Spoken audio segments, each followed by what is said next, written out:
This is an urban homestead.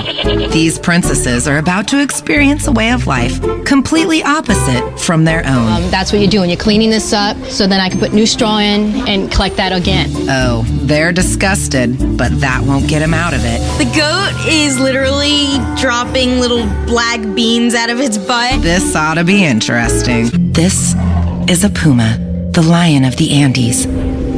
Pumas are usually solitary and secretive.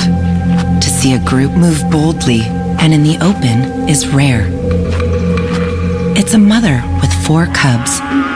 She has one brief summer to teach them mountain survival. It was about 9:30 p.m. when 25-year-old schoolteacher Carla Hughes placed a call to her mother. We were talking about our day. But as Carla spoke, her day was about to take a drastic turn. She said, "Hold on, Mom." Another call rang through from her coworker, a head basketball coach, Keon Pittman.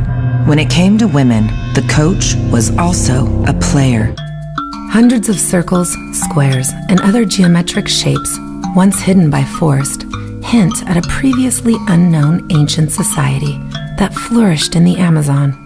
Satellite images of the Upper Amazon basin taken since 1999 have revealed more than 200 geometric earthworks, spanning a distance greater than 155 miles.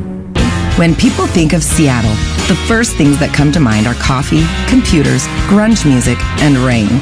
But there's so much more to this city by the shores of Puget Sound. The first must-see is the Seattle Center. Built in 1961 for the World's Fair, it's home to the city's most famous landmark, the Space Needle.